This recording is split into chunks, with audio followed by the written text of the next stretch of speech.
100 કલાક પૂર્ણ થયા બાદ પણ સુરતમાં પોલીસની કાર્યવાહી યથાવત જોવા મળી રહી છે। માથાભારે અને અસામાજિક તત્વો બાદ હવે ઉધના પોલીસની વ્યાજખોરો સામે લાલ આંખ કરવામાં આવી રહી છે। પોલીસે વ્યાજખોર સંદીપ સુરેશ પાટીલની ધરપકડ કરી છે। નિયમ કરતાં વધુ વ્યાજ વસૂલવાની સાથે મારી નાખવાની ધમકી આપતા વ્યાજખોર સામે પોલીસે ગુનો નોંધી કાર્યવાહી હાથ ધરી છે।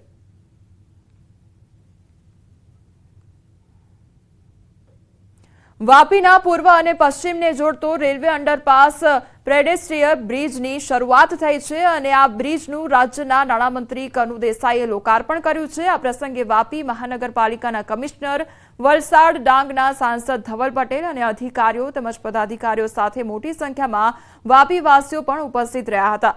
ઉલ્લેખનીય છે કે વાપીની વચ્ચેથી પસાર થતી રેલવે લાઇનને કારણે શહેર બે ભાગોમાં વહેંચાઈ જાય છે।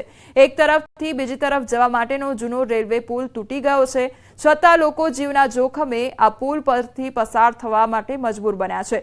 તેથી હવે રેલવે અંડરપાસ તૈયાર થતા લોકોમાં ખુશીનો માહોલ જોવા મળ્યો છે। આટલું સુંદર જે અંડરપાસ પેડેસ્ટ્રીયલ અંડરપાસ બન્યો છે એના માટે વાપી મહાનગરપાલિકાના કમિશનર શ્રી યોગેશ ચૌધરીજીને પણ હું ખાસ અભિનંદન આપીશ કે આમાં જેટલી ખૂટતી કડી હતી એ એમણે પોતાની રીતે વિધિન 10 કે 15 દિવસમાં કરીને પૂરી કરી। એટલે સમગ્ર પાલિકા તંત્ર, અમારા ચૂંટાયેલા સર્વે પ્રતિનિધિઓ અને સર્વે નાગરિકોને હું ખાસ અભિનંદન આપું છું। આગળના દિવસોમાં વાપીના લોકોનું જીવન કઈ રીતે સરળ બનાવાય એના માટે અલગ અલગ યોજનાઓ અમારે અંડરપાસ હોય, બ્રિજ હોય કે બીજી જે પણ સુવિધા પૂરી પાડવાનો હોય એ અમે પૂરી પાડશું। રાજ્ય સરકાર, કેન્દ્ર સરકાર સાથે મળીને વાપી અને વલસાડ જિલ્લાનું સારામાં સારું જીવન લોકોનું થાય એના માટે પૂરી રીતે કટિબદ્ધ છે।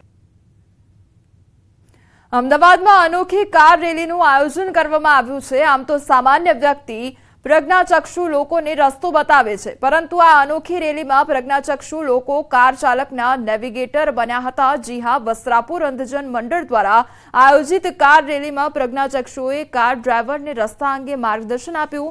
આ 40 કિલોમીટરની કાર રેલીમાં 90થી વધુ પ્રજ્ઞાચક્ષુ લોકોએ ભાગ લીધો હતો। પ્રજ્ઞાચક્ષુના પ્રોત્સાહન માટે ઇનામ વિતરણ પણ કરવામાં આવ્યું। સમાજને એક એવું સંદેશ મળે છે કે આ વ્યક્તિઓ એને તક મળે, એને ટેકનોલોજી મળે, એને સાધન મળે, એ બી લીડરશિપ રોલ પ્લે કરી શકે છે। નંબર 2, જે બે વ્યક્તિ વચ્ચે સંબંધ થાય છે, નેરથી નેર વચ્ચે, એનાથી એ લોકો એને ઘરે બોલાવે છે, સમાજમાં પ્રસ્થાપિત કરે છે, અમુક ટાઈમ નોકરી બી આપતા હોઈએ છીએ, તો સમાજ સ્વીકાર કરતા થાય છે કે નેરથી વ્યક્તિ બી આપણે જેવા એક માનવી છે એને બી તક મળે તો જીવનમાં બધું કરવાને લાયક છે। અમદાવાદ રાઉન્ડ ટેબલ જે કાર રેલીનું આયોજન કરે છે એ બહુ યુવાન લોકોની સંસ્થા છે। પૂરા વર્ષ રાહ જોવે છે કે ક્યારે આ ટાઈમ આવે ને ફરી અમે ઇવેન્ટ કરીએ અને સમાજમાં એને બહુ સરસ પ્રતિસાદ મળે છે, રિસ્પોન્સ મળે છે। સમાચારોમાં આગળ વધીએ તે પહેલા રોકાઈશું એક બ્રેક માટે।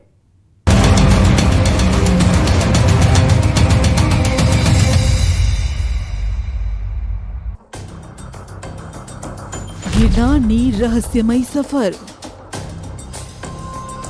ભૂલ ભૂલામણી જગ્યાથી નીકળે છે ગુપ્ત દરવાજો।